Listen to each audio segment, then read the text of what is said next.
الرجيم بسم الله الرحمن الرحيم الحمد لله الذي خلق السماوات والأرض وجعل الظلمات والنور ثم الذين كفروا بربهم يعدلون هو الذي خلقكم من طين ثم قضى أجلا وأجل مسمى عنده ثم أنتم تمترون وهو الله في السماوات وفي الأرض يعلم سركم وجهركم ويعلم ما تكسبون وما تأتيهم من آية من آيات ربهم إلا كانوا عنها معرضين فقد كذبوا بالحق لما جاءهم فسوف يأتيهم أنباء ما كانوا به يستهزئون ألم يروا كم أهلكنا من قبلهم من قرن مكناهم في الأرض ما لم نمكن لكم وأرسلنا السماء عليهم مدرارا وجعلنا الأنهار تجري من تحتهم فأهلكناهم بذنوبهم وأنشأنا من بعدهم قرنا آخرين ولو نزلنا عليك كتابا في قرطاس فلمسوه بأيديهم لقال الذين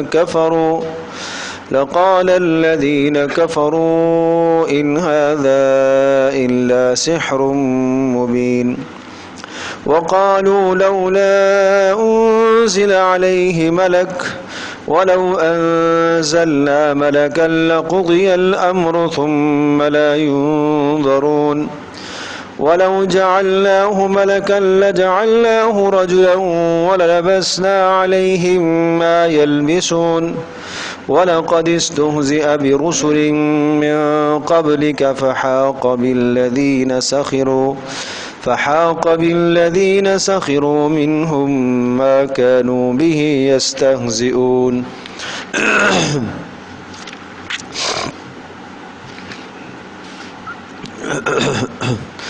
الحمد للہ الذی خلق السماوات والارض سورۃ الانعام ہے۔ یہ سورہ مبارکہ مکی صورت ہے اور وہ عظیم الشان صورت ہے کہ جس میں توحید، رسالت اور آخرت کے مضامین ہیں۔ اور اس سورہ مبارکہ کی ایک خاص فضیلت اور خصوصیت یہ ہے کہ جب یہ نازل ہوئی تو حضرت جبریل علیہ السلام جو اللہ کی طرف سے وحی پیغمبروں کے پاس لے کے آتے تھے، حضرت جبریل علیہ السلام کے ساتھ 70,000 فرشتوں کی تعداد تھی جو حضرت جبریل علیہ السلام کو چاروں طرف سے گھیرے ہوئے تھے، اور اس عظیم الشان اس استقبال کے ساتھ یہ سورہ مبارکہ نبی پاک صلی اللہ علیہ وسلم پر نازل کی گئی۔ اور آغاز اللہ کی حمد و ثنا سے ہے، الحمدللہ الذی خلق السماوات والارض۔ تمام تعریفیں اس اللہ کے لیے ہیں جس نے پیدا کیا آسمانوں کو، والارض اور زمین کو، وجعل الظلمات والنور اور جس نے بنایا ظلمات اندھیروں کو، والنور اور روشنی کو اس نے پیدا کیا۔ ثم الذین کفروا پھر بھی وہ لوگ جنہوں نے کفر کیا، بربہم یعدلون اپنے پروردگار کے ساتھ اوروں کو برابر کرتے ہیں، شریک کرتے ہیں، برابر ٹھہراتے ہیں۔ خلق السماوات عالم کبیر، بڑا جہان، آسمان زمین، تو جہاں تک انسان کی نگاہ جاتی ہے، منتہا بصر تک انسان کو آسمان ہی آسمان اور آسمان کی چھت ہی نظر آتی ہے۔ تو سارے آسمانوں کا پیدا کرنے والا اللہ ہی ہے، اور زمینوں کا پیدا کرنے والا بھی اللہ ہی ہے۔ اور یہ بات پہلے بھی آ چکی ہے کہ سماوات جمع ہے، آسمان، 7 آسمان، اور 7 آسمانوں کا تذکرہ صراحتاً قرآن مجید میں کئی جگہ پر موجود ہے۔ 7 سماوات طباقا، تہ بتہ 7 آسمان۔ اب زمینیں 7 ہیں تو اس کے لیے لفظ مفرد استعمال ہوا الارض، ارض کہتے ہیں زمین کو، اور اس کی جمع اراضین یا ارضین آتی ہے۔ احادیث مبارکہ میں جمع کا لفظ آیا ہے، قرآن میں ارض کے لیے جمع کا لفظ کہیں نہیں آیا۔ البتہ ایک جگہ پر ضمیر اس طرح سے لٹائی گئی کہ جہاں اشارہ ہوتا ہے کہ جس طرح سے آسمان 7 ہیں اسی طرح سے زمینیں بھی 7 ہیں۔ اللہ الذی خلق 7 سماوات ومن الارض مثلہن، اللہ نے 7 آسمانوں کو پیدا کیا، ومن الارض مثلہن، اور زمینیں بھی اسی طرح سے پیدا کی۔ تو جس طرح سے 7 آسمان ہیں اسی طرح سے 7 زمینیں بھی ہیں۔ باقی مفسرین نے لکھا ہے کہ آسمانوں کے لیے جمع کا لفظ استعمال کرنا اور زمین کے لیے مفرد کا، یہ اس لیے ہے کہ آسمانوں میں سے ہر آسمان کی نوعیت الگ ہے، ہر آسمان کی حقیقت، اس کا رنگ، اس کی شکل، اس کی قسم الگ ہے، اور زمینیں سارے چونکہ ایک ہی قسم کی ہیں تو اس لیے ایک استعمال ہوا۔ وَجَعَلَ الظُّلُمَاتِ وَالنُّورِ، اور اس نے پیدا کیا ظلمات کو اور اندھیروں کو اور روشنیوں کو۔ اندھیروں کو پیدا کیا تو شر، برائیاں، یہ سب پیداوار تو اللہ پاک ہی کی ہے، تو چونکہ ظلمات اور اندھیروں کے کئی راستے ہیں اور روشنی کا ایک ہی راستہ ایمان ہوتا ہے، تو اس لیے نور کو مفرد لے کے آئے۔ ثم الذین کفروا بربہم یعدلون، پھر بھی یہ لوگ انکار کرتے ہیں جنہوں نے انکار کیا، ثم پھر وہ لوگ جنہوں نے کفر کیا اپنے پروردگار کا، یعدلون یہ اپنے رب کے ساتھ اوروں کو برابر کرتے ہیں۔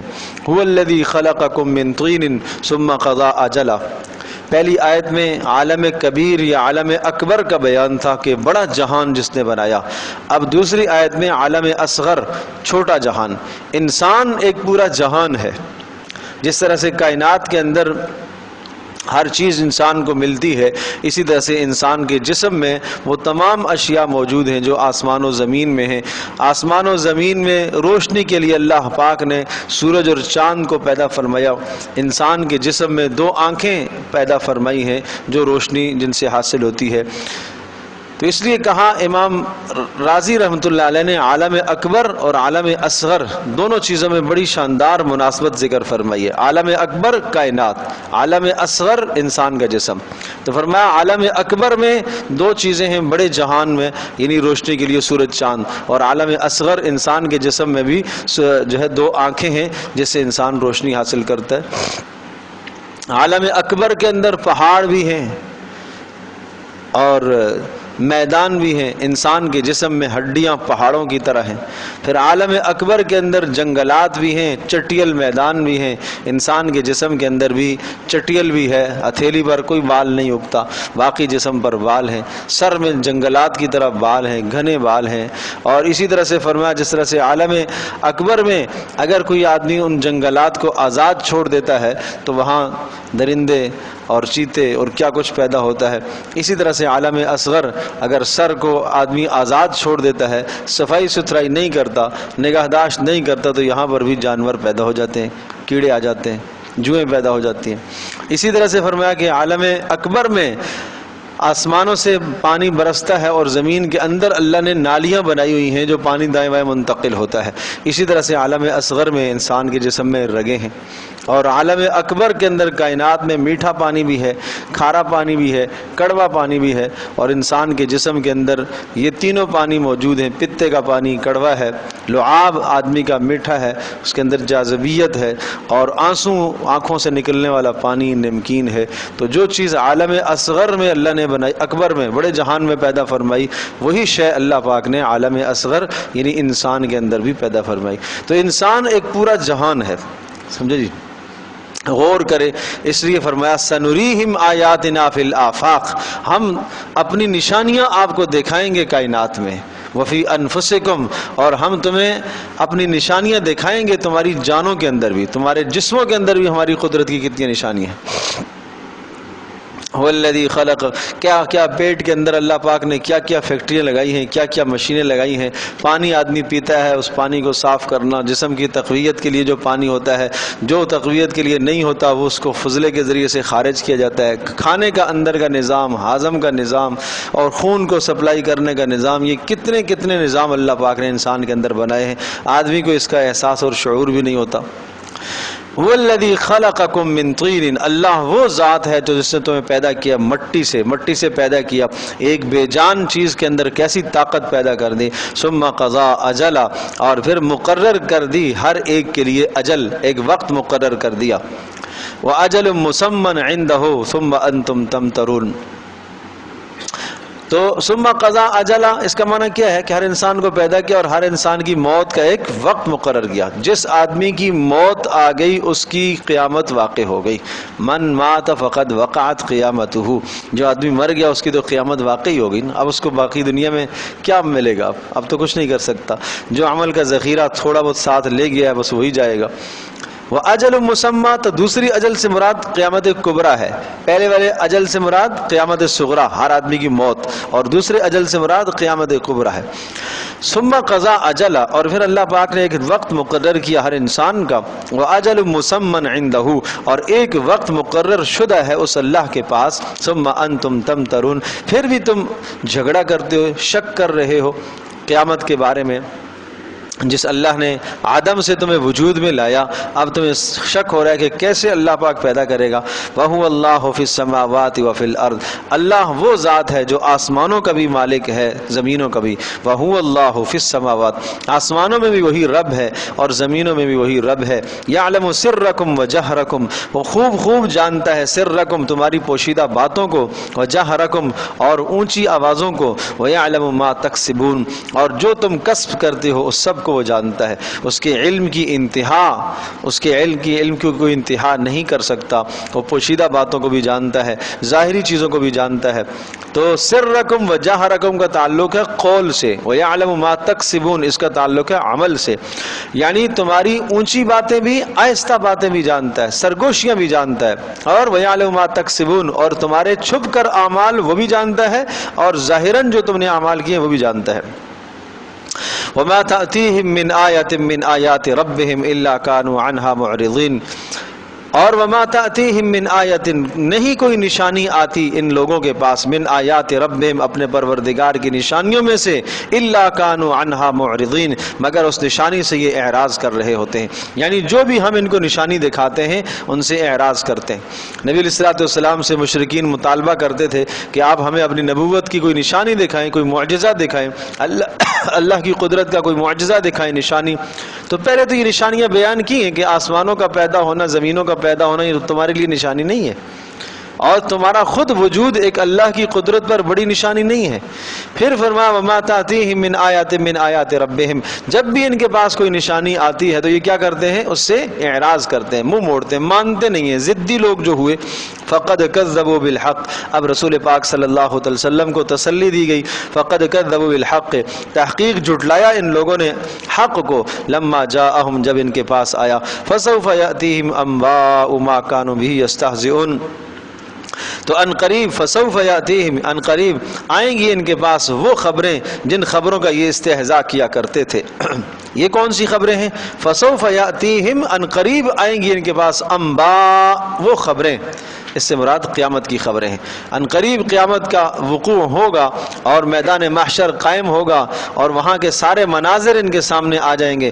فسوف یاتیہم انباء، ان قریب وہ احوال یا وہ خبریں ساری آئیں گی، ما کانوا بہ یستہزئون، جن کا یہ استہزاء اور مذاق کیا کرتے تھے. الم یروا کم اہلکنا من قبلہم من قرن مکناہم فی الارض ما لم نمکن لکم، ایک گزشتہ تاریخ سے سبق حاصل کرو، سبق حاصل کرو. الم یروا کم اہلکنا، کیا یہ نہیں دیکھتے یا یہ نہیں جانتے؟ کم اہلکنا من قبلہم، کتنا ان سے پہلے ہم نے ہلاک کیا، من قرن، کتنی قوموں کو ہم نے ہلاک کیا. مکناہم فی الارض، ان کو ہم نے خوب طاقت دی تھی زمین میں. مکناہم، ہم نے ان کو طاقت دی تھی زمین کے اندر، جسمانی بھی، مالی طاقت بھی. ما، اتنی طاقت، لم نمکن لکم، جو ہم نے تمہیں نہیں دی تھی. قوم عاد کتنی سخت قوم گزری ہے، قوم سمود صنعت کار قوم گزری ہے، قوم شعیب مالدار قوم گزری ہے، بڑی بڑی قومیں دنیا کے اندر وجود میں آئی ہیں، لیکن کچھ بھی نہ بچا، ان کا کوئی حصہ نہ بچا، سب کے سب تباہ ہو گئے۔ وَأَرْسَلْنَا السَّمَاءَ عَلَيْهِمْ مِدْرَارًا، اور ہم نے برسا دیا ان کے اوپر آسمان مسلسل، تو آسمان سے مسلسل بارشیں برسنے لگی، اتنی نعمتیں ہم نے ان کو دی۔ وَجَعَلْنَا الْأَنْهَارَ تَجْرِي مِن تَحْتِهِمْ، اور ہم نے نہروں کو ان کے آگے پیچھے چلا دیا، ان کے درختوں کے سامنے، ان کے محلات کے سامنے سے، لیکن جب انہوں نے نافرمانیاں کی فَأَهْلَكْنَاهُمْ بِذُنُوبِهِمْ، ہم نے ان کو ہلاک کیا ان کے گناہوں کی وجہ سے۔ وَأَنشَأْنَا مِن بَعْدِهِمْ قَرْنًا آخَرِينَ، اور ہم نے پیدا کر دیا ان کے بعد ایک اور جماعت کو۔ آج دنیا کے اندر ہم جتنے لوگ موجود ہیں، آج سے 150 سال پہلے ہمارا تصور نہیں تھا، اور اسی طرح سے آج سے 100 سال 150 سال کے بعد ہم نہیں ہوں گے، ہماری جگہ پر دوسرے ہوں گے۔ تو یہ تو دنیا کا نظام ہے، اگلے جاتے ہیں، سمجھے جی، دوسرے آتے ہیں، وہ جاتے ہیں، پھر اگلے آ جاتے ہیں، پھر جب وہ جاتے ہیں پھر اگلا نظام آتا ہے۔ تو اس لیے اس دنیا میں ٹھہراؤ بقا تو کسی کو ہے ہی نہیں ہے۔ اس لیے رسول پاک صلی اللہ علیہ وسلم نے بھی ایک موقع پر ارشاد فرمایا تھا عرفات میں کہ آج اس وقت جتنے لوگ دنیا کے اندر موجود ہیں، ٹھیک 100 سال کے بعد ان میں سے کوئی بھی نہیں ہوگا، سمجھے جی، اس لیے کہ اس امت کی عمر ہی تھوڑی سی ہے، تھوڑی سی تو عمر ہے، اور اس تھوڑی سی عمر کے اندر بھی آدمی گناہوں میں گزار دے، نافرمانیوں میں وقت گزارتا ہے۔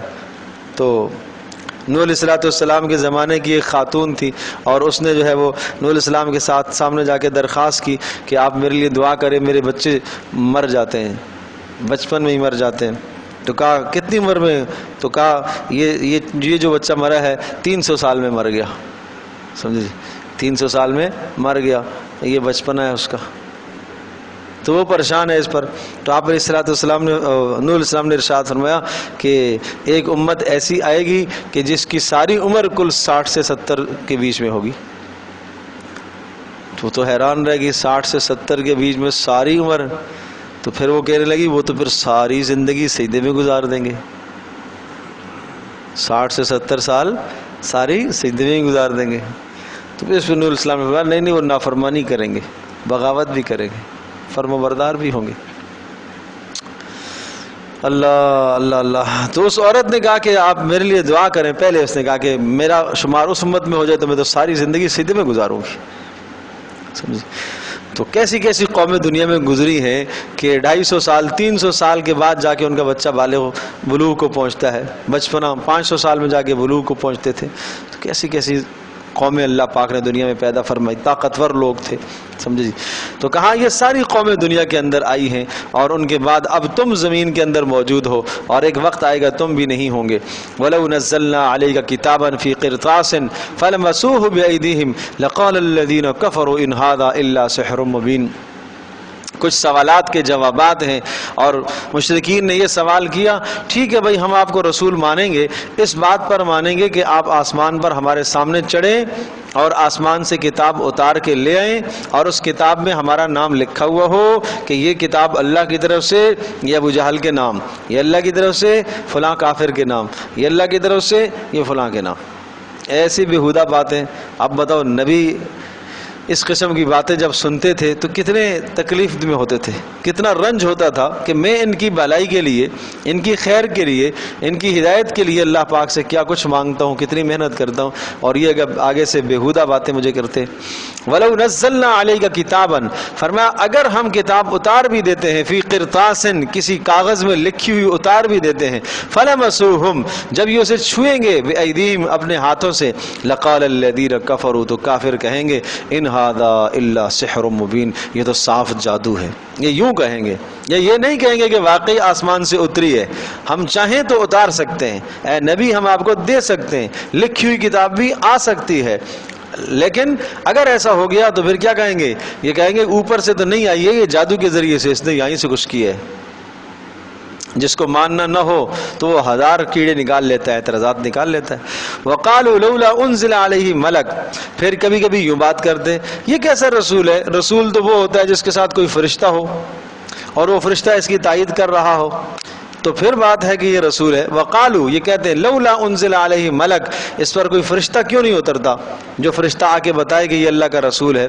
ولو انزلنا ملکا لقضی الامر ثم لا ينظرون, ان سے کہہ دیجئے اگر لو انزلنا ملکا, اگر ہم فرشتہ اتاریں گے, لقضی الامر پھر فیصلہ ہو جائے گا, پھر لا ينظرون مہلت نہیں دی جائے گی. کیا مطلب؟ فرشتہ اگر ہم اتاریں گے, تم نے مطالبہ کیا کہ فرشتہ آنا چاہیے, فرشتہ آ جائے گا, لیکن یاد رکھو وہ تمہارا منہ مانگا معجزہ ہوگا, اور جو قوم منہ مانگا معجزہ جب مانگتی ہے, اللہ اسے جب وہ معجزہ عطا کرتا ہے تو نہ ماننے پر پھر اللہ کا عذاب آتا ہے. تو اگر ایسا ہوا ولو انزلنا ملکن, اگر ہم نے اتار دیا فرشتے کو, لقضی الامر تو پھر فیصلہ ہو جائے گا. کس چیز کا فیصلہ؟ عذاب کا, موت کا. پھر ثم لا ينظرون, پھر ان کو مہلت نہیں دی جائے گی.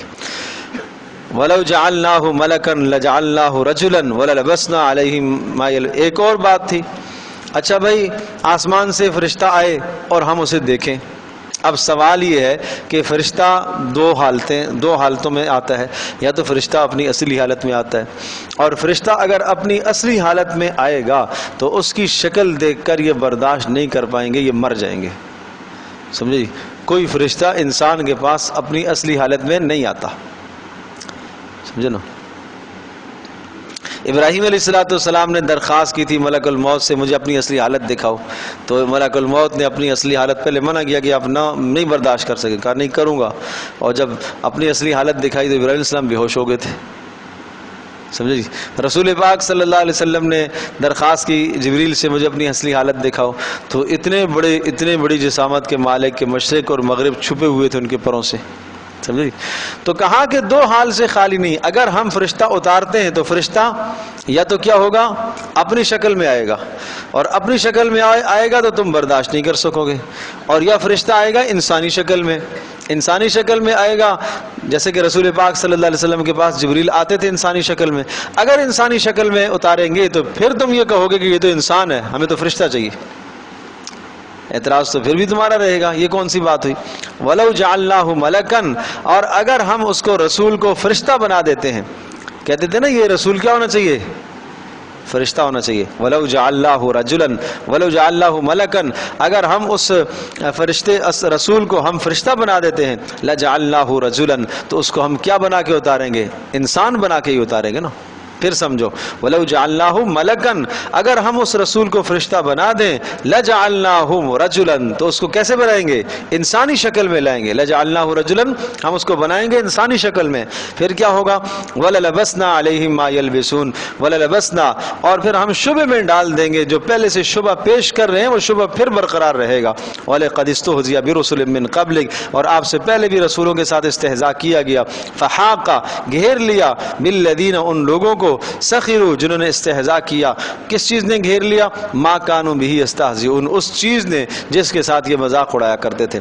جس چیز کا مذاق اڑاتے تھے, کیا کس کا مذاق؟ عذابوں کا مذاق اڑاتے تھے, اور جب اللہ کے عذاب آئے تو عذابوں نے گھیر لیا. دعوت فکر اگلے رکوع کے اندر, اور طریقہ تعلیم, اور قرآن مجید قیامت تک کے لیے ہدایت ہے. یہ تین باتیں یہاں پر ذکر ہیں. پہلی تو بات ہے دعوت فکر, سوچو, تفکر کرو. قل, کہہ دیجئے, سیرو فی الارض, چلو زمین میں. ثم انظروا, پھر دیکھو, کیف کان عاقبۃ المکذبین, کیا انجام ہوا جھٹلانے والوں کا. تو زمین میں سیر کا مقصد, پھرنے کا مقصد کیا ہوتا ہے؟ اللہ کی قدرت کے نظارے دیکھنا, گزشتہ قوموں کے حالات کو جاننا. سمجھے جی؟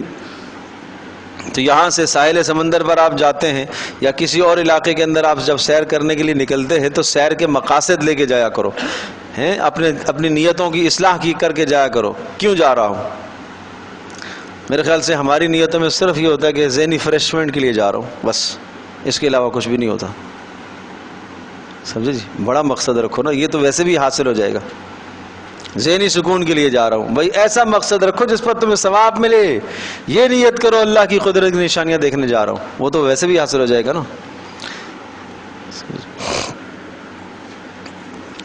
تو اصل مقصد کیا ہوتا ہے؟ اپنے ذہن کو بہلانا مقصد ہوتا ہے. کہ ایک آدمی ایک جگہ پر تنگ ہو گیا ہے, ایک معاشرے کے، ایک قوم میں، ایک قبیلے میں، خاندان میں رہتے رہتے رہتے کام کام کام کام تنگ ہو گیا. اگرچہ ہمارے یہاں پاکستان میں چھٹیاں اچھی خاصی ہوتی ہیں، لیکن پھر بھی آدمی تنگ ہو ہی جاتا ہے ان چھٹیوں کے بعد بھی.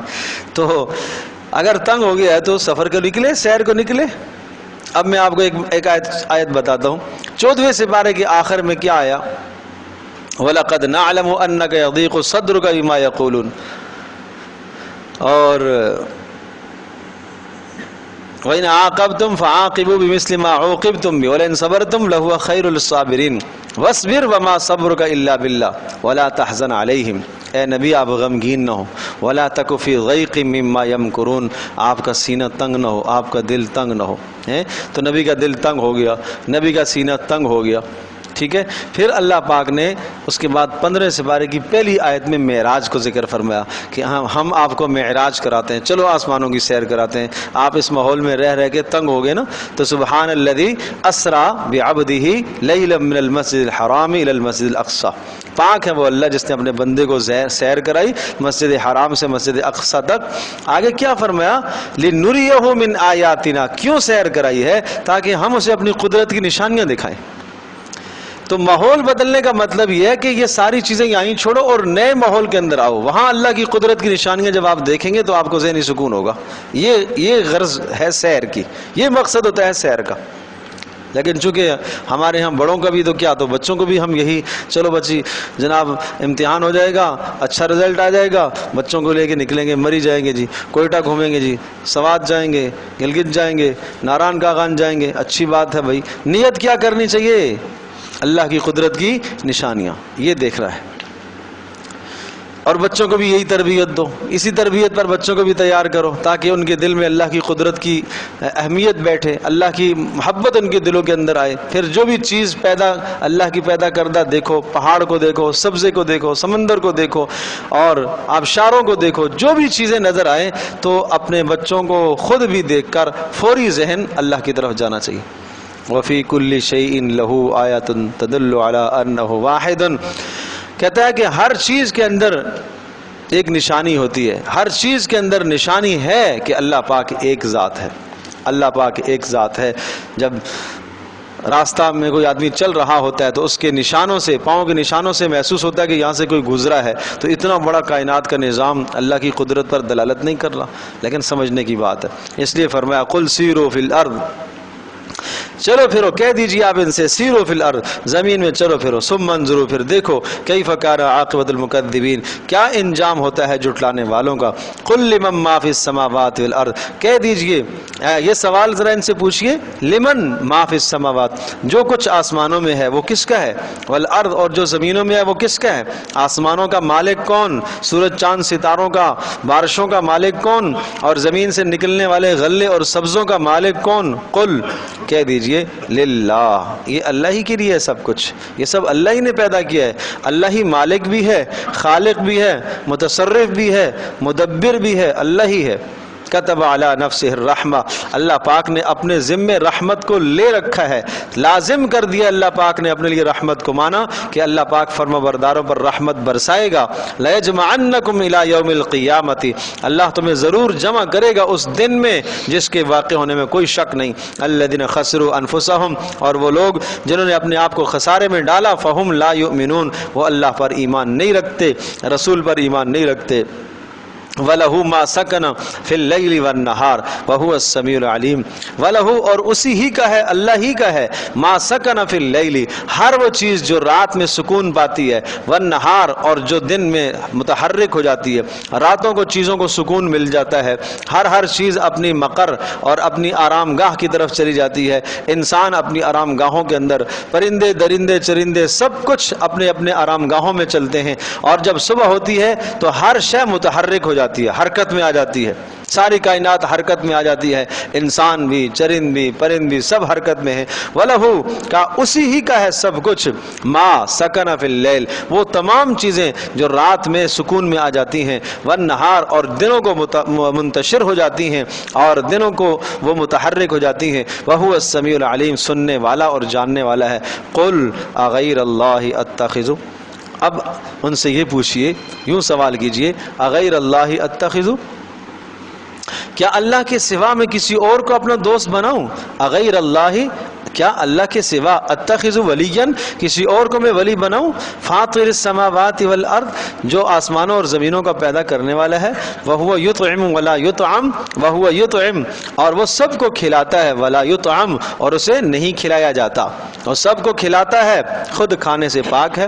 قل، کہہ دیجئے، انی امرت، مجھے تو حکم دیا گیا، ان اکون اول من اسلم، کہ میں سب سے پہلے جھک جاؤں، سب سے پہلے تسلیم کر جاؤں، ولا تکونن من المشرکین، اور آپ مشرکوں میں سے نہ ہو جائیے۔ قل، کہہ دیجئے، انی اخاف ان عصیت ربی، اگر میں تمہارے مطالبات تسلیم کر لوں، تم مجھے کہتے ہو ایک سال ہمارے بتوں کی طرح عبادت کرو، جس طرح سے ہم عبادت کرتے ہیں اس طرح سے کرو، پھر ایک سال ہم آپ کی طرح کریں گے۔ قل، کہہ دیجئے، انی اخاف، مجھے تو ڈر لگتا ہے، ان عصیت ربی، اگر میں اپنے پروردگار کی نافرمانی کروں، عذاب یوم عظیم، بڑے دن کے عذاب سے مجھے بڑا ڈر لگتا ہے۔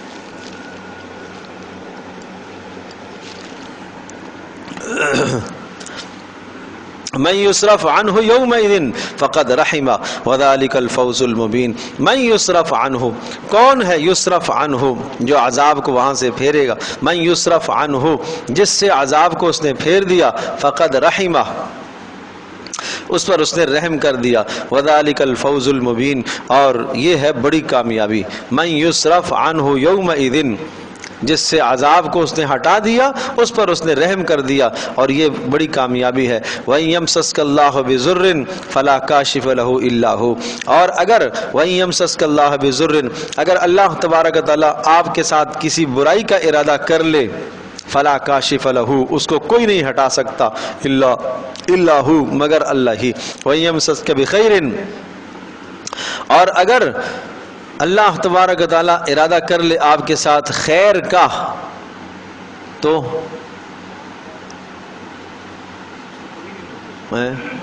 بتاؤ، نہیں، ہر چیز پر قادر ہے۔ اس جملے، پچھلے جملے کا تعلق کہاں سے ہوگا؟ فکر کرو، فکر کرو۔ وَيَمْسَسْكَ اللَّهُ بِضُرٍّ، اگر آپ کے ساتھ کوئی برائی کا ارادہ، اللہ پاک کسی تکلیف کا ارادہ لے آئے، فَلَا كَاشِفَ لَهُ إِلَّا هُوَ، تو اس تکلیف کو اللہ کے سوا کوئی نہیں ہٹا سکتا۔ آگے، وَيَمْسَسْكَ بِخَيْرٍ، اگر وہ آپ کے ساتھ بھلائی کا ارادہ کرے تو، بولو، یہ کہو نا، اس بھلائی کو بھی کوئی روک نہیں سکتا، یہ ہے بات۔ تو یہ میں آپ کو سمجھانا چاہ رہا ہوں، بتانا چاہ رہا تھا کہ دیکھیں، پہلے والے لفظ کے اندر شرط اور جزا دونوں ذکر ہے، یعنی اگر اللہ پاک آپ کے ساتھ کسی برائی کا ارادہ کرنا چاہے تو اس برائی کو کوئی ہٹا نہیں سکتا۔ ارادہ کرنا چاہے تو دوسرا جملہ کیا ہوا؟ اس برائی کو کوئی ہٹا نہیں سکتا، ٹھیک ہے۔ اب دوسرا کلام، اگر اللہ پاک آپ کے ساتھ خیر کا ارادہ کرنا چاہے تو اس خیر کو کوئی روک نہیں سکتا، ٹھیک ہے نا۔ تو یہ قرآن کا انداز ہے، ویسے پہلے دونوں جملے ذکر ہیں، دوسرے دو جملوں میں سے ایک جملہ ذکر کر دیا اور دوسرا خود آپ کی سمجھ پر چھوڑ دیا، سمجھے۔ تو اب یہ جو دوسرا جملہ ہم نے یہاں پر نکالا ہے کہ اگر اللہ پاک آپ کے ساتھ بھلائی کا ارادہ کرنا چاہے تو کیا ہوگا؟ اس بھلائی کو کوئی روک نہیں سکتا۔ کیوں؟ فَهُوَ عَلَى كُلِّ شَيْءٍ قَدِيرٌ، اس لیے کہ وہ اللہ ہر چیز پر قدرت رکھتا ہے، سمجھے جی۔ ایک طرف سے آپ کسی کی بھلائی بند کرو گے، دوسرا راستہ اللہ نکال لے گا، وہاں سے بند کرو گے ادھر سے آ جائے گا۔ تو اللہ پاک کے لیے کیا مشکل ہے؟ اللہ پاک شرور سے خیر نکال کے لے آتا ہے، اللہ تو قادر مطلق ہے۔ وَهُوَ الْقَاهِرُ فَوْقَ عِبَادِهِ وَهُوَ الْحَكِيمُ الْخَبِيرُ، اللہ وہ ذات ہے القاہر جو غلبے والا ہے، فوق عبادہ اپنے تمام بندوں پر، وَهُوَ الْحَكِيمُ الْخَبِيرُ اور وہ حکمت والا ہے اور جاننے والا ہے۔ قل، کہہ دیجئے، أَيُّ شَيْءٍ أَكْبَرُ شَهَادَةٍ، کیا چیز ہے، أَيُّ شَيْءٍ کیا چیز ہے، أَكْبَرُ شَهَادَةٍ سب سے بڑی گواہی تمہیں کون سی چاہیے؟ تم یہ کہتے ہو کہ اے رسول کو کہتے ہو کہ اپنی رسالت پر گواہی پیش کرو، معجزہ پیش کرو، کتنی بڑی گواہی چاہیے؟ ان سے ذرا پوچھئے، ایو شیء اکبر شہادہ، تمہاری سوچ کے مطابق سب سے بڑی گواہی کون سی ہے؟ میں وہ لے آؤں گا۔ نہیں سمجھے؟ آپ اپنی سوچ کے مطابق سمجھو کہ سب سے بڑی گواہی کون سی ہے، کون گواہی دے رسالت کی تو تم مان جاؤ گے؟ فرشتہ وہ بھی آ جائے گا، اللہ گواہی دے وہ بات بھی ہو جائے گی، لیکن اس کے بعد پھر ماننا پڑے گا، اگر نہیں مانو گے تو پھر عذاب آئے گا۔ قل کہہ دیجئے اللہ شہید بینی و بینکم، اللہ ہی گواہ کافی ہے میرے اور تمہارے درمیان، اوحی الی ھذا القرآن، اور اللہ کی گواہی کی صورت یہ ہے کہ اوحی الی، اللہ نے میری طرف وحی فرمائی ہے، یہ گواہی ہے میری، ھذا القرآن، یہ قرآن اللہ پاک نے میری طرف وحی کیا ہے، حالانکہ ایسا کلام میں پہلے سے نہیں جانتا تھا۔ سمجھے؟ رسول پاک صلی اللہ تعالی وسلم نے تو کسی سے لکھنا پڑھنا سیکھا نہیں ہے، اور وہاں سے لکھنے پڑھنے کا رواج بھی زیادہ نہ تھا۔ اس طرح سے اچانک سے آپ الاسلام کی زبان سے شاندار کلام کا صادر ہو جانا، بہترین فصیح بلیغ کلام کا صادر ہو جانا، یہ اللہ کی طرف سے گواہی ہے کہ میں اللہ کا رسول ہوں۔ وَأُوحِيَ إِلَيَّ هَذَا الْقُرْآنُ، اور فرمایا کہ وہی کیا گیا میری طرف یہ قرآن، اور یہ گواہ کافی ہے، لِأُنذِرَكُم بِهِ، تاکہ اس قرآن کے ذریعے سے میں ڈراؤں، بِهِ ومن بلغا، اور اس شخص تک کہ جہاں تک یہ قرآن پہنچے، ان سب کو ڈرانا، یہ قیامت تک آنے والوں کے لیے رسول اکرم صلی اللہ علیہ وسلم کا دین ہے۔ اَإِنَّكُمْ لَتَشْهَدُونَ أَنَّ مَعَ اللَّهِ آلِهَةً أُخْرَى، کیا بتاؤ تم، اَإِنَّكُمْ لَتَشْهَدُونَ، کیا تم گواہی دیتے ہو کہ اللہ کے ساتھ کوئی اور بھی شرکا موجود ہیں؟ قل کہہ دیجئے لا اشہد، میں تو گواہی نہیں دیتا اس کی، میں ایسی بات نہیں کہتا اس لیے کہ ہے ہی نہیں ہے۔ قل انما هو الہ واحد، کہہ دیجئے پروردگار تو ایک ہے، وَإِنَّنِي بَرِيءٌ مِّمَّا تُشْرِكُونَ، اور میں بری ہوں ان تمام باتوں سے جو تم شریک ٹھہراتے ہو۔ الَّذِينَ آتَيْنَاهُمُ الْكِتَابَ، اور وہ لوگ جن کو کتاب کا علم دیا گیا ہے، یہود و نصارہ، يَعْرِفُونَهُ، اور وہ جانتے ہیں اس نبی کو، كَمَا يَعْرِفُونَ أَبْنَاءَهُمْ، ایسے جانتے ہیں جیسے اپنے بیٹوں کو جانتے ہیں۔ اپنے بیٹوں اور اولادوں کی پہچان میں کیا شبہ ہو سکتا ہے، کیا تردد ہو سکتا ہے؟ کوئی تردد نہیں ہو سکتا، ہر طرح کی نشانیوں سے انسان پہچان لیتا ہے اپنی اولاد کو۔ اسی طرح سے یہ لوگ بھی رسول پاک صلی اللہ علیہ وسلم کو جانتے ہیں نشانیوں سے۔ تورات میں ساری نشانیاں ذکر ہے، انجیل میں ساری نشانیاں ذکر ہیں۔ الذین خسروا انفسهم فهم لا یؤمنون، وہ لوگ جنہوں نے اپنے آپ کو خسارے میں ڈالا وہ ایمان نہیں لاتے۔ ومن اظلم ممن افترى علی اللہ کذبا او کذب بآیات، شرک کا انجام اور دنیا کی حقیقت۔ ومن اظلم، اور اس سے بڑا ظالم بلا کون ہو سکتا ہے، ممن افترى علی اللہ کذبا، جس نے اللہ پر جھوٹ باندھا، او کذب بآیاتہ، یا اللہ کی آیات کو اور نشانیوں کو اس نے جھٹلایا ہے۔ انہ لا یفلح الظالمون، بے شک شان یہ ہے، لا یفلح الظالمون، ظالم لوگ کبھی کامیاب نہیں ہوتے۔ ویوم نحشرهم جميعا، اور وہ دن یاد کرو جس دن ہم جمع کریں گے ان سب کو، ثم نقول، پھر ہم کہیں گے للذین اشرکوا، ان لوگوں کو جنہوں نے شریک ٹھہرایا، این شرکاؤکم الذین کنتم تزعمون، کہاں ہیں تمہارے وہ شرکا جن کو تم دنیا میں ٹھہراتے تھے، جن کو تم میرا شرکا ٹھہراتے تھے، کہاں چلے گئے؟ ثم لم تکن فتنتهم الا ان قالوا واللہ ربنا، ثم لم تکن فتنتهم، پھر تمہارا وہاں جواب نہیں ہوگا سوائے اس جواب کے، اس جواب کو فتنہ کہا ہے۔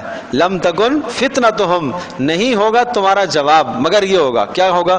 الا ان قالوا، یہ یوں کہیں گے، واللہ ربنا، ہمارے پروردگار کی قسم، ما کننا مشرکین، ہم نہیں شرک کرتے تھے۔ جھوٹ بولیں گے، تو اس لیے جھوٹ بولیں گے، اس جھوٹ کو فتنہ کہا۔ جھوٹ کیا ہوتا ہے؟ فتنہ ہوتا ہے نا، سمجھیے؟ تو جھوٹ فتنہ ہوتا ہے، کسی پر بہتان باندھنا جھوٹا وہ بڑا فتنہ ہوتا ہے، سمجھیں؟ سبحانک ھذا بہتان عظیم، بڑا بہتان۔ انظر کیف کذبوا علی انفسہم، اے نبی دیکھیں کس طرح سے اس دن جھٹلائیں گے، کذبوا علی انفسہم، اپنے اوپر جھوٹ بولیں گے، وضل عنہم ما کانوا یفترون، اور گم ہو جائیں گے ان سے ما، وہ تمام معبود، یفترون جن کو وہ گڑھتے تھے۔ ومنہم من یستمع الیک، اور بعض ان میں سے ایسے یستمع الیک جو آپ کی طرف کان لگا کر سنتے ہیں۔ وجعلنا علی قلوبہم اکنۃ، اور ہم نے ڈال دیا ان کے دلوں پر اکنۃ، پردوں کو، ان یفقہوا، تاکہ وہ نہ سمجھ سکیں کچھ بات، وفی آذانہم وقرا، اور ان کے کانوں کے اندر ہم نے بوجھ ڈال دیا، وَإِن يَرَوْا كُلَّ آیَةٍ، اور اگر ہر طرح کی نشانی دیکھ لیں، لا یؤمنوا بها، تب بھی ایمان نہیں لائیں گے، حتی اذا جاؤوک، یہاں تک کہ جب آپ کے پاس آئیں گے، یجادلونک، جھگڑا کریں گے، یقول الذین کفروا، کہیں گے وہ لوگ جنہوں نے کفر کیا، ان ھذا الا اساطیر الاولین، نہیں ہے مگر یہ پہلوں کی کہانیاں، یہ بس پہلوں کی کہانیاں ہیں، قصے ہیں۔ وَهُمْ يَنْهَوْنَ عَنْهُ وَيَنْأَوْنَ عَنْهُ وَهُمْ يَنْهَوْنَ عَنْهُ، اور یہ کیا کرتے ہیں؟ ینہون، روکتے ہیں لوگ ینہون، روکتے ہیں لوگوں کو، عنہ، اس قرآن سے، وینأون عنہ، اور خود بھی اس سے بچتے ہیں۔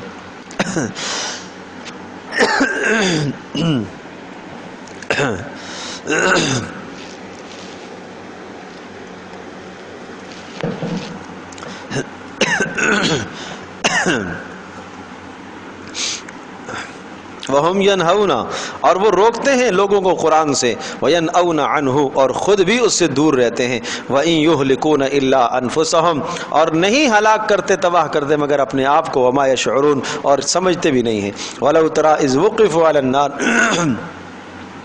اور اگر تو دیکھ لے، اذ وقفوا علی النار، جب یہ آگ کے سامنے پیش کیے جائیں گے تو دیکھے گا تو اس وقت بڑا برا حال ہوگا۔ فقالوا، اس وقت یہ کہیں گے، یا لیتنا نرد ولا نکذب بآیات ربنا، ہائے کاش نرد، ہمیں دنیا میں واپس لوٹا دیا جاتا، ہائے کاش لا نکذب بآیات ربنا، ہم نہ شرک کرتے، ہم اللہ کی آیات کو نہ جھٹلاتے، ونکون من المؤمنین، ہائے کاش ہم مان لیتے دنیا میں، لیکن اب یہ افسوس کرنا بیکار ہے۔ بل بدا لہم ما کانوا یخفون من قبل، بل بدا لہم، بلکہ ظاہر ہو جائے گا، ما، وہ تمام باتیں، یخفون، جن کو چھپایا کرتے تھے دنیا میں، جن برائیوں کا آدمی دل میں چھپائے ہوئے ہے نا، قیامت کے دن سب ظاہر ہو جائیں گی۔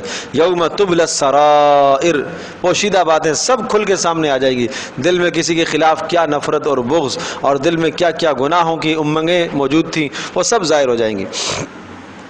وَلَوْ رُدُّوا لَعَادُوا لِمَا نُهُوا عَنْهُ وَإِنَّهُمْ لَكَاذِبُونَ، یہ تمنا کریں گے کہ دنیا کی طرف واپس لٹائے جائیں۔ وَلَوْ رُدُّوا، اگر ان کو لٹا دیا جاتا ہے، لَعَادُوا لِمَا نُهُوا، تو دوبارہ وہی کام کریں گے جس کام سے ان کو روکا گیا ہے۔ ارے بات سمجھے جی، اگر دنیا میں لٹا دیں تو کیا کریں گے؟ آگے وہی کام کریں گے جس کام سے روکا گیا ہے۔ وَإِنَّهُمْ لَكَاذِبُونَ، اور یہ کیا کرتے ہیں؟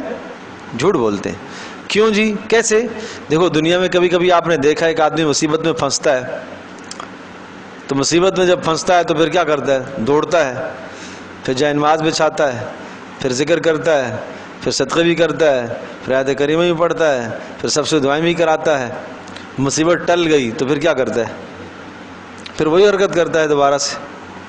اللہ پھر کریم ہے، پھر کچھ وقت کے بعد پھر تھوڑی سی مصیبت ڈالتا ہے کہ کم از کم یہ جو حرکتیں کی ہیں یہ تو دھلوا دے، صاف کرا دے۔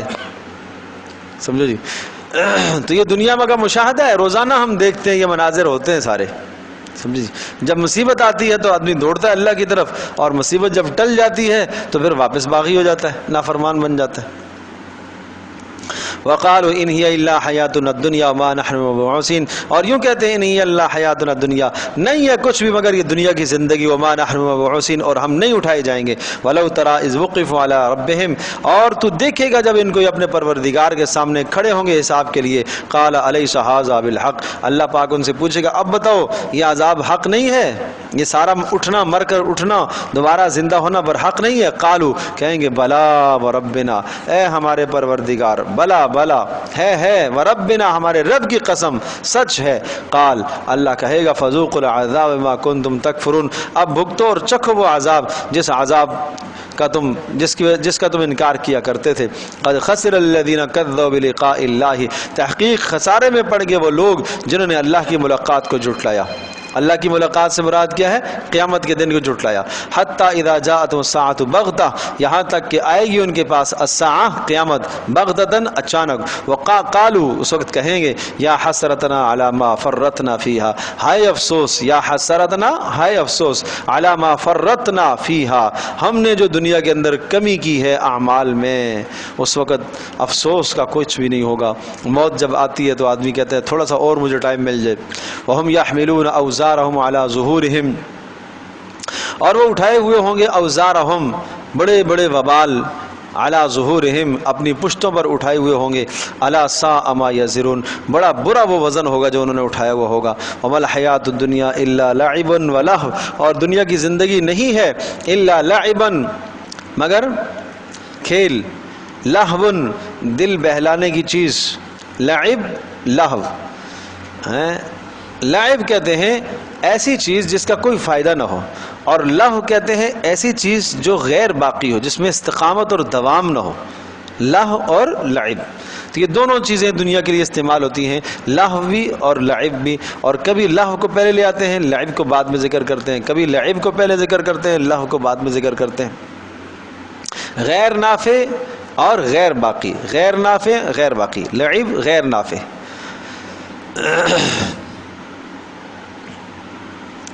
سمجھے جی؟ چھوٹے چھوٹے بچوں کو آپ نے دیکھا ہے، اب وہ کھیل رہا ہے بچہ، اب اس کی گاڑی بھی ہے، اس کا جہاز بھی ہے، اس کا گھر بھی ہے، سمجھے جی؟ لیکن اس کو بھی پتہ ہے کہ یہ کوئی گاڑی سواری کے قابل تھوڑی ہے، یہ جہاز کوئی سواری کے قابل تھوڑی ہے، یہ رہنے کے قابل تھوڑی ہے.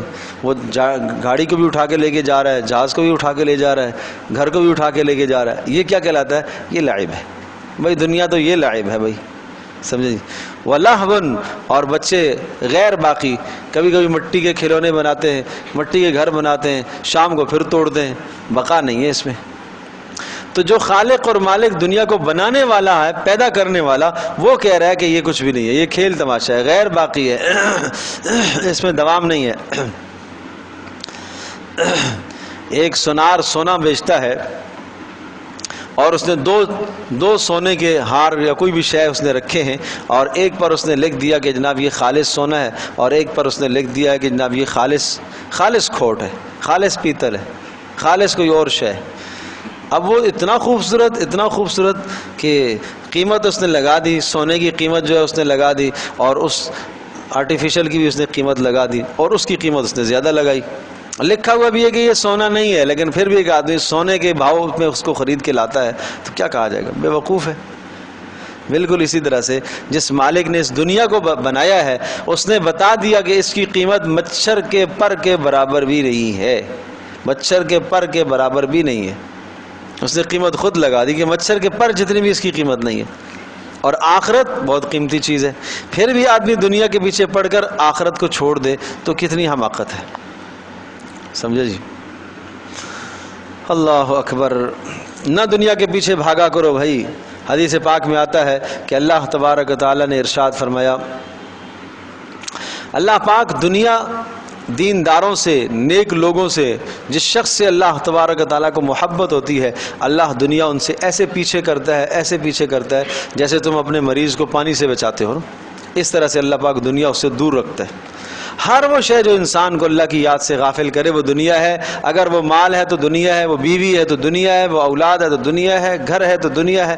ہر وہ شے جو انسان کو اللہ کی یاد سے غافل کرے، منصب ہے تو دنیا ہے.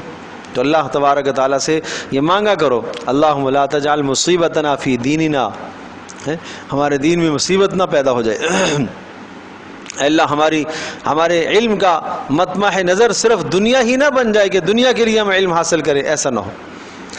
وَلَدَارُ الْآخِرَةُ خَيْرٌ لِلَّذِينَ يَتَّقُونَ اور آخرت کا گھر خیرٌ بہتر ہے للذین ان لوگوں کے لیے یتقون جو تقوی اختیار کرتے ہیں، یعنی باقی بھی ہے اور نافع بھی ہے. افلا تعقلون اتنی موٹی سی بات بھی سمجھ میں نہیں آتی.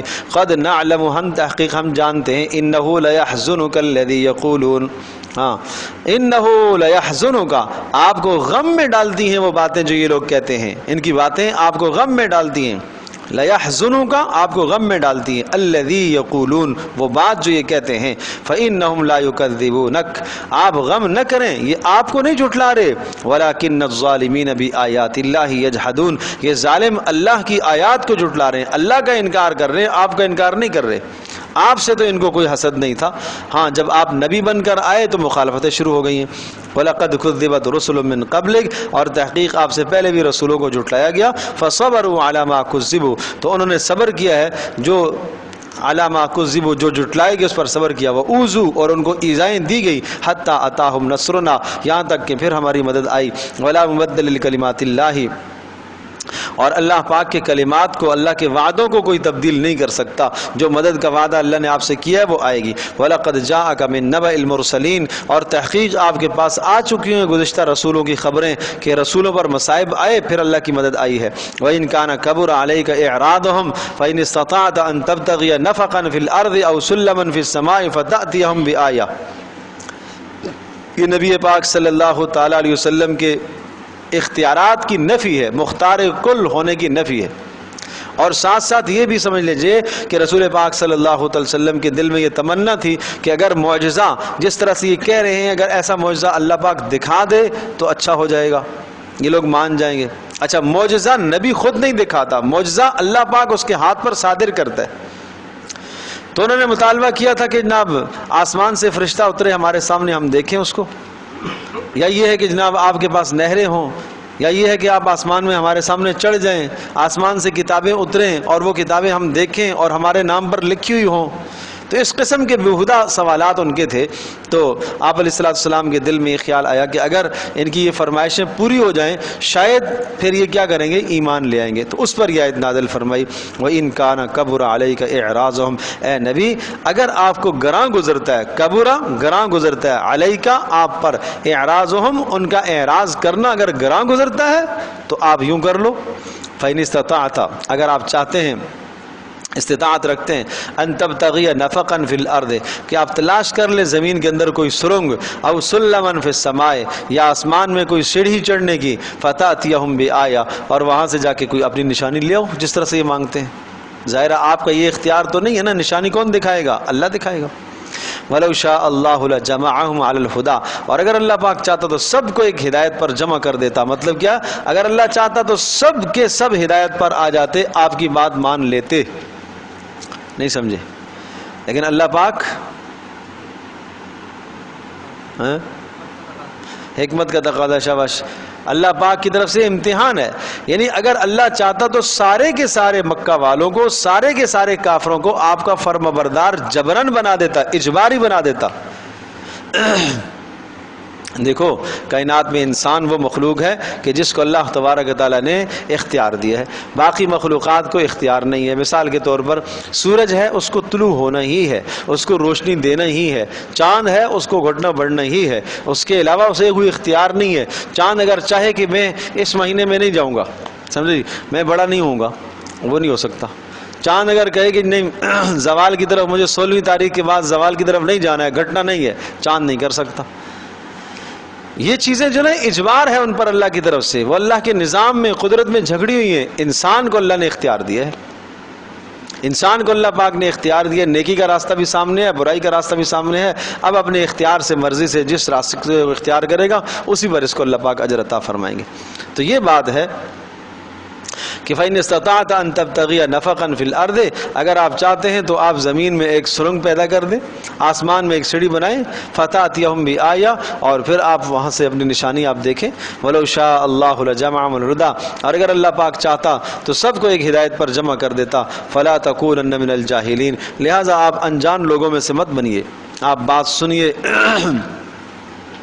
انما یستجیب الذین یسمعون ہاں آپ کی ہدایت پر اتباع کرتے ہیں وہ لوگ، یسمعون جو سنتے ہیں توجہ سے اور جن کے اندر سننے کی استطاعت موجود ہے اور سمجھنے کی بھی، والموتى یبعثهم اللہ الیہ اور وہ لوگ جو مرے ہوئے ہیں وہ قیامت کے دن اٹھائے جائیں گے۔ یہاں دونوں معنی ہیں کہ مردے حقیقت میں قبروں سے نکلیں گے قیامت کے دن، اور نمبر 2 والموتى یبعثهم اللہ کہ مردے جو آج آپ کی بات نہیں سنتے مرے ہوئے ہیں، گویا کہ وہ کافر مرے ہوئے ہیں، ہاں تو اللہ ان کو قیامت کے دن اٹھائے گا تو تب مانیں گے۔ ثم الیہ یرجعون پھر اللہ کی طرف لوٹائے جائیں گے۔ وقالوا لولا نزل علیہ آیۃ من ربی پھر بات وہی کہ یہ کیوں، یہ کہتے ہیں لولا نزل علیہ کیوں نہیں اتاری جاتی اس پر اپنے پروردگار کی طرف سے ایک نشانی۔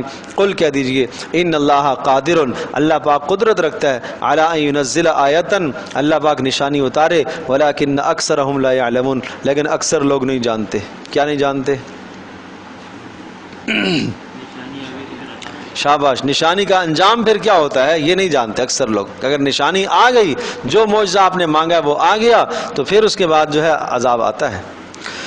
وما من دابة في الأرض ولا طائر يطير بجناحيه إلا أمم أمثالكم وما من دابة اور نہیں ہے کوئی چلنے والا چوپایا فی الارض زمین کے اندر، ولا طائر اور نہ کوئی پرندہ یطیر بجناحیہ جو اڑتا ہو اپنے دونوں پروں سے، الا امم امثالکم یہ تمہاری طرح کی مثالیں تو ہیں، جس طرح سے زمین کے اندر چلنے والوں کو اللہ پاک روزیاں دیتا ہے، فضاؤں میں اڑنے والوں کو اللہ روزیاں دیتا ہے، بری کو بحری کو ہر قسم کی مخلوق کو اللہ پاک روزی دیتا ہے، تو اللہ پاک تمہیں بھی دے گا۔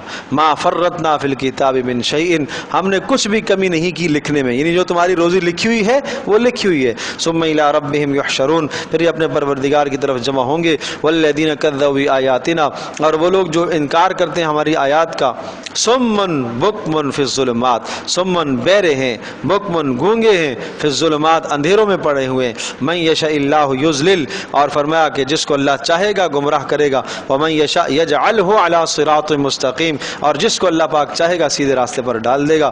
قل، کہہ دیجئے، ارأیتکم ان اتاکم عذاب اللہ او اتتکم الساعہ، بھلا یہ بتاؤ، ان ارأیتکم ان اتاکم عذاب اللہ، اگر اللہ کا عذاب آ گیا اس دنیا کے اندر، غرق ہونے کا، مسخ ہونے کا، زلزلے کا، او اتتہم الساعہ، یا قیامت آ جائے، غیر اللہ تدعون، اس وقت کس کو پکارو گے بتاؤ؟ کیا اللہ کے علاوہ کسی اور کو پکارو گے؟ ان کنتم صادقین، اگر تم سچے ہو اپنے دعوے میں کہ فلاں اللہ کا شریک ہے، تو اس وقت تم کس کو پکارو گے؟ بل ایاہ تدعون، بلکہ اسی ہی کو تم پکارو گے۔ فیکشف ما تدعون الیہ، اور وہ ہٹا دے گا اس چیز کو جس چیز کی طرف تم نے اس کو پکارا ہے، یعنی اس تکلیف سے تمہیں ہٹا دے گا، ان شاء، اگر چاہے گا۔ لیکن کیا ہوگا؟ وتنسون ما تشرکون، لیکن تم بھلا دیتے ہو بعد میں، پھر سمجھے، بھلا جاتے ہو۔ اللہ اکبر۔ وَلَقَدْ أَرْسَلْنَا إِلَىٰ أُمَمٍ مِّن قَبْلِكَ فَأَخَذْنَاهُم بِالْبَأْسَاءِ وَالضَّرَّاءِ، اصلاح کا طریقہ کہ اللہ تبارک تعالیٰ انسانوں کی اصلاح کے بندوبست کیسے کرتا ہے، انتظامات کیسے کرتا ہے، ایک یہ مضمون ہے۔ وَلَقَدْ أَرْسَلْنَا إِلَىٰ أُمَمٍ مِّن قَبْلِكَ، اور تحقیق ہم نے بھیجا ہے آپ سے پہلے بھی امتوں کی طرف رسولوں کو، تو گزشتہ امتوں سے عبرت حاصل کرو۔ پھر کیا ہوا؟ فَأَخَذْنَاهُم بِالْبَأْسَاءِ وَالضَّرَّاءِ، ہم نے گزشتہ امتوں میں رسولوں کو بھیجا اور قوموں نے رسولوں کو جھٹلایا۔ جب رسولوں کو جھٹلایا تو پھر کیا ہوا؟ فَأَخَذْنَاهُمْ، ہم نے ان قوموں کو پکڑا، بِالْبَأْسَاءِ وَالضَّرَّاءِ، بأسا تنگی کے ساتھ، ذرہ بیماریوں کے ساتھ۔ بأسا کہتے ہیں فقر و فاقہ، مالی تنگی، اور ذرہ جسمانی تنگی، مالوں کی تنگی آئی، بیماریاں پیدا ہوئیں۔ اور یہ کیوں کیا ہم نے؟ لعلہم یتضرعون، تاکہ وہ گڑ گڑا کر عاجزی کریں اور اللہ کی طرف رجوع کر لیں، یہ اس لیے کیا تھا۔ ارے بات سمجھ میں آئی جی؟ اللہ کی جب نافرمانیاں کرتے ہیں تو پھر اللہ پاک کا ضابطہ اور اصول کیا ہے؟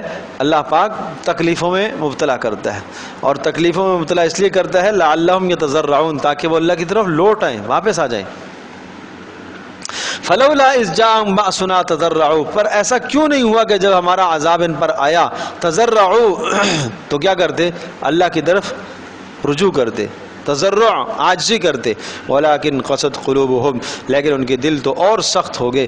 وزین لہم الشیطان ما کانوا یعملون، اور شیطان نے ان کے اعمال کو اور مزین کر دیا۔ بڑی اہم بات ہے بھائی، اس کا تعلق کوئی قوموں کے ساتھ نہیں ہے، ہر فرد کے اوپر اس قسم کے حالات آتے ہیں۔ اللہ پاک کبھی تنگی میں مبتلا کر دیتا ہے، اور تنگی میں مبتلا کرنا اس لیے ہوتا ہے تاکہ اللہ کی طرف کیا کر لو؟ رجوع کر لو۔ لیکن یہ اللہ کا بندہ رجوع نہیں کرتا، یہ کیا کرتا ہے؟ قست قلوبہم، اس کا دل اور سخت ہو جاتا ہے۔ یہ کہتا ہے نماز بھی پڑھتا ہوں پھر بھی مصیبت آ رہی ہے، قرآن کی تلاوت بھی کرتا ہوں پھر بھی مصیبت آ رہی ہے۔ گناہ کو کبھی اس نے نہیں سوچا کہ شاید فلاں گناہ کی وجہ سے ہو، فلاں نہ، شیطان اس وقت اس کو اپنی نیکیاں یاد دلاتا ہے، گناہ نہیں یاد دلاتا۔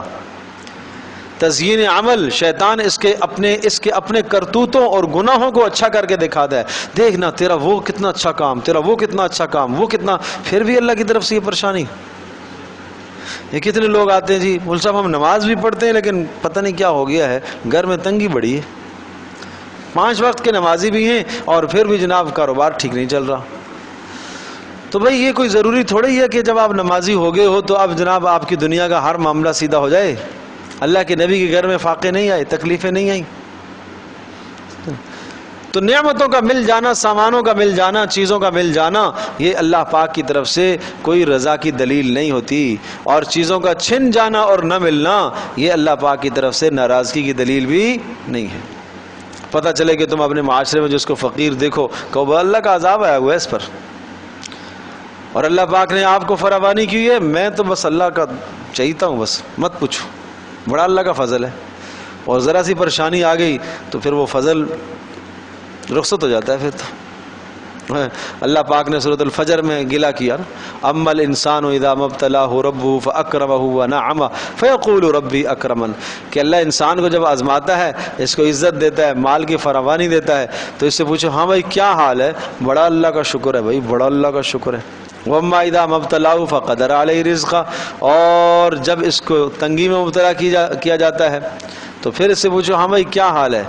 بس مت پوچھ، مر رہا ہوں، بس مت پوچھ، بڑا برا حال ہے، بڑے برے حال سے گزر رہا ہوں، بڑے برے دن آئے ہوئے میرے پر۔ نہیں بھائی، ایسا نہیں، ایسا نہیں کہو۔ الحمدللہ علی کل حال، اللہ کے نبی نے یہ بتایا، الحمدللہ علی کل حال، ہر حال میں اللہ کی حمد ہے بھائی۔ نہیں دیا تو تب بھی اللہ کی حمد ہے، دیا تب بھی اس کی حمد ہے۔ نہیں دیا تو میرے لیے بہتری نہیں ہوگی نا، اس لیے نہیں دیا ہے، اس لیے نہیں دیا ہے، سمجھے جی؟ اور دیا ہے تو ڈرو، سمجھے جی؟ تو اللہ والا وہ انسان جس کا اللہ سے تعلق ہوتا ہے نا، تو وہ دینے، اس کو چیز ملے اللہ کی طرف سے تو وہ ڈرتا ہے، اور اس کو نہیں ملتی تو خوش ہوتا ہے، سمجھے جی؟ چیز دنیا کی ملتی ہے تو کیا کرتا ہے وہ ڈرنے لگتا ہے کہ شاید اللہ پاک کی ناراضگی ہے، اس لیے اللہ نے مجھے فراوانی دے دی ہے۔ اذهبتم طیباتکم فی حیاتکم الدنیا، قیامت کے دن کہا جائے گا تم نے دنیا میں اپنے مزے لٹا لیے، مشقتیں جو آئی نا ان کے مزے تم نے لٹا لیے، چلو آج تمہیں کچھ بھی نہیں ملے گا۔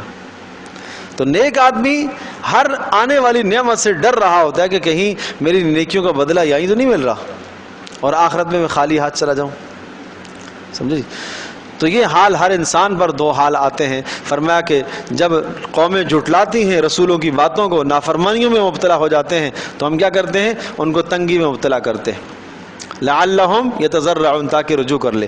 فلولا اذ جاءہم باسنا تضرعوا، پھر ایسا کیوں نہیں ہوتا کہ جب ہمارے عذاب آتے ہیں تو اللہ کی طرف رجوع کریں؟ ولکن قست قلوبہم، لیکن ان کے دل اور سخت ہو جاتے ہیں۔ وزین لہم الشیطان، اور شیطان ان کو مزین کر دیتا ہے، ان کے برے اعمال، مشرکانہ اعمال کو مزین کر دیتا ہے۔ اور میرے عزیز دوستوں اور بزرگوں، ایسے پسماندہ علاقے ہمارا جانا ہوا تھر کے علاقوں کے اندر، اور اسی طرح سے اور ایک بار جب 2005 کی بات ہے تو یہ کشمیر کے علاقوں میں زلزلہ آیا اور بڑا سخت زلزلہ آیا، تو آپ یقین جانیو وہاں جب ہم گئے تو لوگوں کے حالات دیکھے تو کفر، سرکشی میں اضافہ ہو گیا، اور وہ باہر ملکوں سے جو آنے والی امدادی ٹیمیں وہ کہتی ہیں تمہارا رب کہاں ہے؟ جو کفر پھیلانے والے ہیں وہ کہتے ہیں تمہارا رب کہاں ہے؟ اگر تمہارا رب ہوتا تو تمہیں عذاب کیوں دیتا؟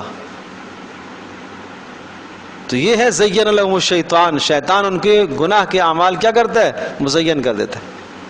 وہ تاتاری قوم جب مسلمانوں پر اس نے یلغار کی، 7ویں ہجری کی بات ہے، اور اس قدر یلغار تھی، اس قدر خطرناک یلغار تھی کہ یوں لگتا تھا کہ اسلام مٹ جائے گا، بالکل مٹ ہی گیا۔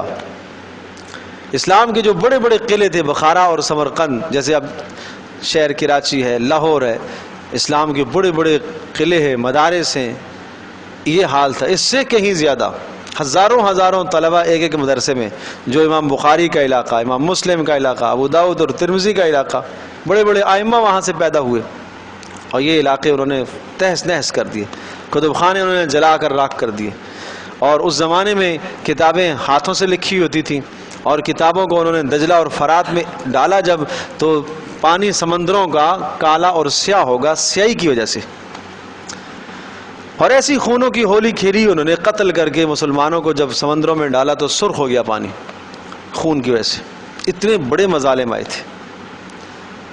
اور یوں لگ رہا تھا کہ بس یہ، یعنی یہاں تک کہ بعض مورخین نے لکھا کہ شاید وہ جو یاجوج ماجوج کے بارے میں آتا ہے تو شاید یہی ہے، اتنا گمان ہونے لگا کہ یاجوج ماجوج ہے۔ اس وقت ایک عالم دین سے ایک تاتاری نے سوال کیا تھا کہ ہم حق پر ہیں، اگر تم حق پر ہوتے تو اللہ تمہاری مدد کرتا، تمہارا اللہ کہاں ہے؟ سمجھے؟ مدد تو ہماری ہو رہی ہے اور ہم تمہارے اوپر قابض اور غالب ہوتے چلے جا رہے ہیں، اور تمہارا ہمارے محکوم ہو۔ اتنا رعب تھا ان تاتاریوں کا کہ اگر کوئی تاتاری کسی مسلمان کو دیکھتا، اس کو کہتا یہیں ٹھہر جا، میں گھر سے تلوار لے کے آتا ہوں، تمہارا سر قلم کروں گا۔ وہ بیچارہ ڈر کے مارے وہاں سے ہلتا بھی نہیں تھا، وہیں بیٹھا رہتا تھا، یہ حال تھا، ایسا خوف پھیلا ہوا تھا۔ تو اس پر اس عالم نے کہا کہ مسئلہ یہ نہیں ہے، مسئلہ یہ ہے کہ ہم اللہ پاک سے باغی ہو گئے، ہم نافرمان ہو گئے اللہ کے، اور ہماری مثال بکریوں کی سی ہے، اور بکریاں جب چرواہے سے بفر جاتی ہیں، الگ ہو جاتی ہیں، جدا ہو جاتی ہیں، تو چرواہے کیا کرتے ہیں، اپنے کتوں کو ان کے پیچھے چھوڑتے ہیں، اور کتے جا کے کاٹتے ہیں بکریوں کو، تو پھر بکریاں واپس مالک تک آتی ہیں، اس وقت تک کتا پیچھے لگا رہتا ہے جب تک بکری مالک کے پاس واپس نہ آئے۔ کہا تم ہمارے لیے کتے ہو، تمہاری مثال کتوں کی سی ہے، ہم نے اللہ کی نافرمانی کی، اللہ پاک نے تمہیں ہمارے اوپر مسلط کیا ہے، اس وقت تک تم مسلط رہو گے جب تک ہم اللہ کی طرف رجوع نہیں کریں گے۔ اللہ اکبر۔ تو آج قوم کی پستی اور زوال یہی تو ہے کہ جب مصیبت آتی ہے، پریشانی آتی ہے، تو چاہیے تو یہ تھا کہ اس مصیبت اور پریشانی میں آدمی اللہ کی طرف رجوع کرتا، لیکن اور باغی بن جاتے ہیں، اور نافرمان ہو جاتے ہیں، اور ڈھٹائی پر اتر آتے ہیں، سمجھے جی۔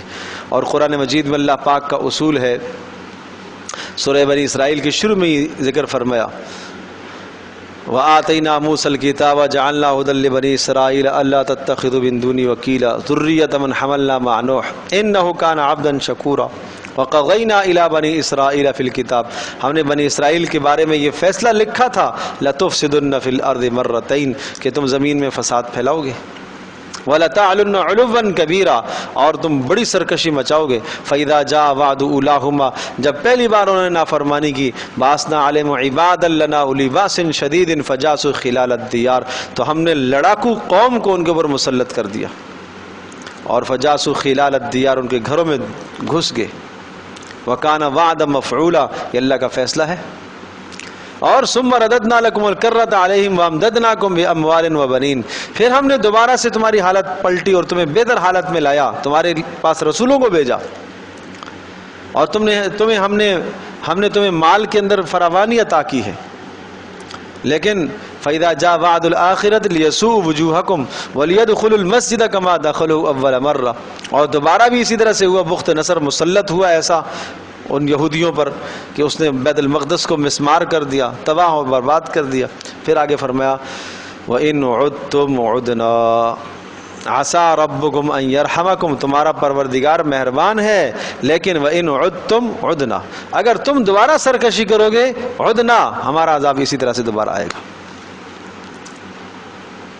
سمجھے جی۔ اور ایک بڑی اہم بات ذکر کرتا ہوں، اگر سمجھ میں آ جائے، اس بات کو میں نے پہلے بھی بتایا تھا، شاید کئی بار ذکر کر بھی چکا ہوں، لیکن بہرحال دوبارہ دہرانے میں حرج بھی نہیں ہے تاکہ یاد بھی رہے، کہ اس امت کی بہت بڑی مناسبت ہے موسیٰ علیہ السلام کی امت کے ساتھ، اسی لیے اس امت کو ہلاک نہیں کیا گیا، یکمشت یہ ہلاک نہیں ہوئی ہے، موسیٰ علیہ السلام کی امت کو بھی اس طرح سے ہلاک نہیں کیا گیا، ان پر بھی دوسری قوموں کو مسلط کیا گیا، جب وہ نافرمانیاں کرتی تھیں، اور گزشتہ قوم، نوح علیہ السلام کی قوم، شعیب علیہ السلام کی قوم، ہود علیہ السلام کی قوم، صالح علیہ السلام کی قوم، یہ جو اقوام گزری ہیں، ان اقوام کا طریقہ کار عذابوں کا یہ تھا کہ جب انہوں نے نافرمانیاں کی، اللہ پاک نے پوری قوم کو تہس نہس کر دیا، آسمانوں سے عذاب اترے اور تباہ و برباد ہو گئی قومیں۔ لیکن موسیٰ علیہ السلام کی قوم پر اللہ پاک نے یہ کیفیت عذاب کی نہیں لائی جو گزشتہ قوموں پر آتی تھی، اور موسیٰ علیہ السلام کی مناسبت اس امت کے ساتھ زیادہ ہے، یہی وجہ ہے کہ موسیٰ علیہ السلام کا تذکرہ جا بجا قرآن میں آتا ہے، رسول پاک صلی اللہ علیہ وسلم کو تسلی 2 سپاروں کے علاوہ 28 پاروں میں موسیٰ علیہ السلام کا تذکرہ ہے،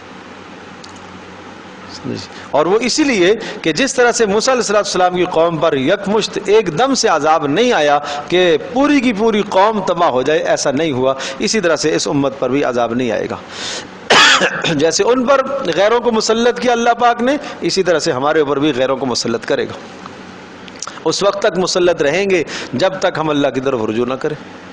تو ضرورت اس وقت بھی توبہ اور استغفار کی ہے، بجائے تبصروں کے، بجائے ٹی وی کے سامنے بیٹھ کر تبصرے کرنا، اس کے تبصرے، کبھی اس کی حمایت، اس کی مخالفت، اس کی حمایت، اس کی مخالفت، ارے بھائی رجوع اللہ کر لیتے، اتنی دیر میں اتنی دیر توبہ استغفار کر لیتے، ہدایت کی دعائیں مانگ لیتے، سمجھے جی، اللہ پاک سے نیک صالح حکمران مانگ لیتے۔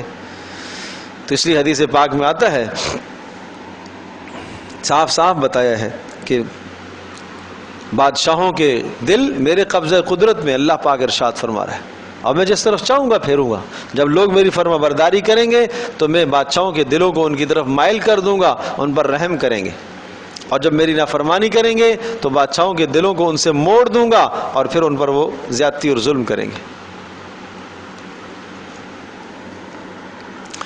اللہ اکبر.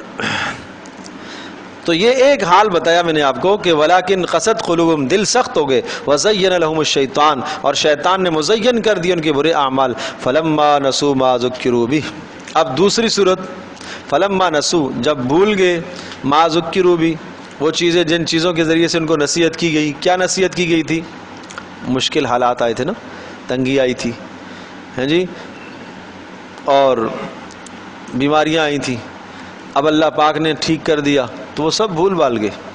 بھائی پچھلے سال تم چارپائی پہ لیٹا ہوا تھا، اللہ کا بندہ موت کے قریب سے تو نکل کے آیا ہے، راستے میں ایکسیڈنٹ ہوا ہے، بچ گیا ہے، تیری زندگی بچ گئی ہے، موت کے منہ سے نکل کر آیا ہے، تجھے یاد رکھنا چاہیے نا، اب اللہ کی طرف رجوع کر لینا چاہیے، لیکن بھول گیا. تو پھر کیا کرتے ہیں اللہ پاک؟ دوسرا حال آتا ہے، دوسری آزمائش. فتحنا علیہم ابواب کل شیء، ہر چیز کے دروازے ہم ان پر کھول دیتے ہیں. رزق کی فراوانی، صحت اچھی، مال خوب، عزت خوب، اپنے کاروبار بھی اچھے، بیٹوں کے بھی اچھے، پوتوں کے بھی اچھے، نسلیں بیٹھ گئی صحیح. حتیٰ اذا فرحوا، یہاں تک کہ جب خوش ہونے لگتے ہیں، بما اوتوا، جو ان کو دیا گیا، اخذناہم بغتۃ، تو پھر اچانک ہم ان کو پکڑتے ہیں، فاذا ہم مبلسون، حیرت زدہ رہ جاتے ہیں، مایوس ہو جاتے ہیں. اب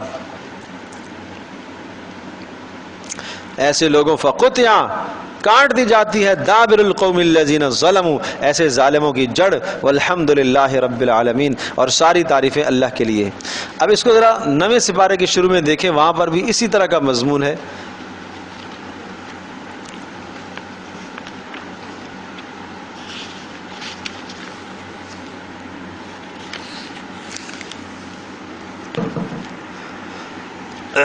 آیت نمبر 94 ہے سورۃ الاعراف، 9ویں سپارے کے پہلے صفحے پر ہی آئے گا.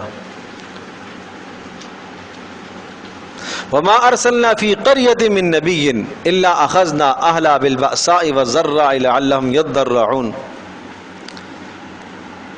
مل گیا؟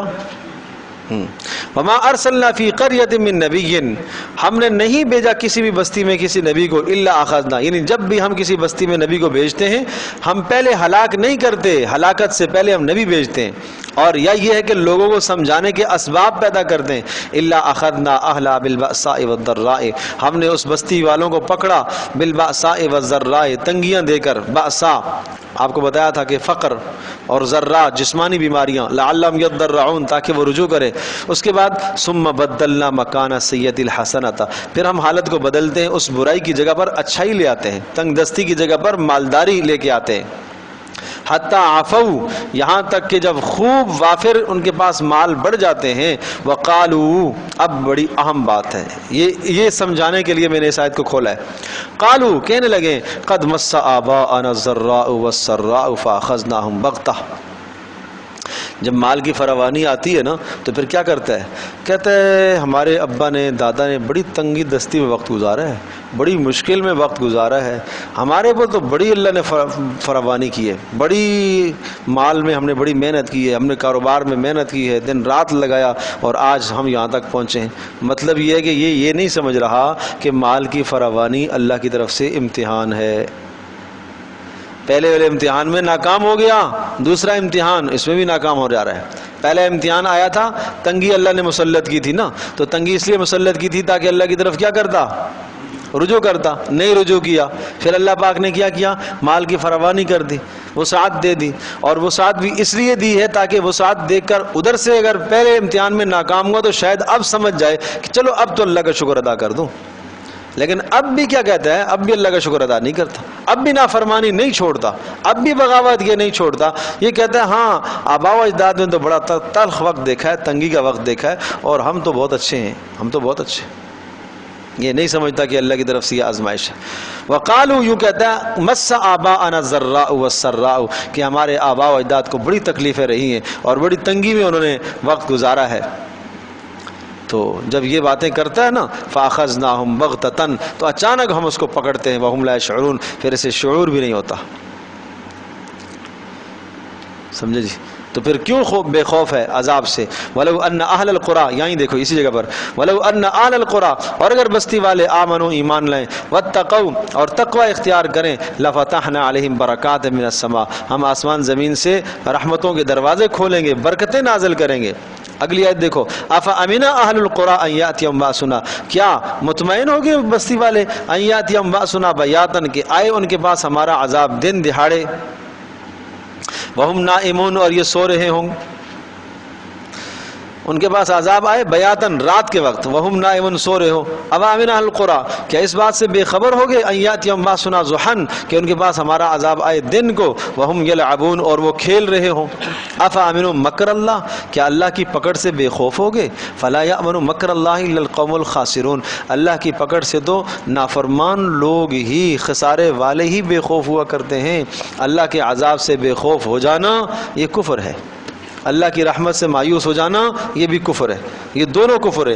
شیطان اس راستے سے انسان کو کفر تک لے جاتا ہے، جب انسان گناہ کرتا ہے مایوسی پیدا کرتا ہے شیطان، میں مایوسی چھا جاتی ہے، تو نے اتنے نافرمانیاں کی ہیں، تیرے گناہ تو بخشے ہی نہیں جا سکتے۔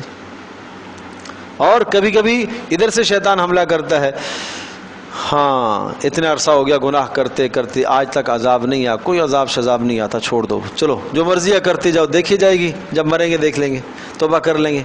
تو اللہ کے عذاب سے بے خوف کرتا ہے آدمی کو۔ تو یہ دونوں شیطانی حربیں ہیں بھائی۔ اب دیکھیے جی، فَقُطِعَ دَابِرُ الْقَوْمِ الَّذِينَ ظَلَمُوا وَالْحَمْدُ لِلَّهِ رَبِّ الْعَالَمِينَ۔ فَقُطِعَ کاٹ دی گئی ہے دَابِرُ الَّذِينَ ظَلَمُوا جڑ ان لوگوں کی جنہوں نے ظلم کیا، کفر کیا، شرک کیا، وَالْحَمْدُ لِلَّهِ رَبِّ الْعَالَمِينَ، اور ساری تعریفیں اس اللہ کے لیے جو سارے جہانوں کا پالنے والا ہے۔ تو پتہ چلا کہ کافر کی تباہی پر الحمدللہ کہنے میں کوئی حرج بھی نہیں ہے، نہیں سمجھے جی؟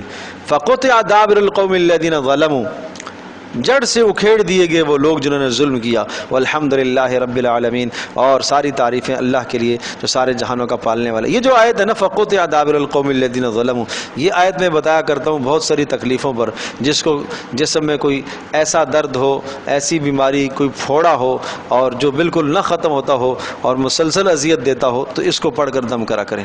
فَقُطِعَ دَابِرُ الْقَوْمِ الَّذِينَ ظَلَمُوا وَالْحَمْدُ لِلَّهِ رَبِّ الْعَالَمِينَ۔ 101 مرتبہ اس کو پڑھا کریں روزانہ، ہر نماز کے ساتھ ہو جائے تو بہت اچھی بات، نہیں تو کسی بھی وقت 101 مرتبہ پڑھ کر اول و آخر 3 بار درود شریف پڑھیں، اور پھر اس کو پانی پر دم کر کے پئیں بھی اور وہاں لگائیں بھی۔ فَقُطِعَ دَابِرُ الْقَوْمِ الَّذِينَ ظَلَمُوا، جڑ سے کاٹ دیے گئے وہ لوگ جنہوں نے ظلم کیا ہے، وَالْحَمْدُ لِلَّهِ رَبِّ الْعَالَمِينَ، اور ساری تعریفیں اللہ کے لیے جو سارے جہانوں کا پالنے والا ہے۔ اللہ اکبر، بس کرتے ہیں۔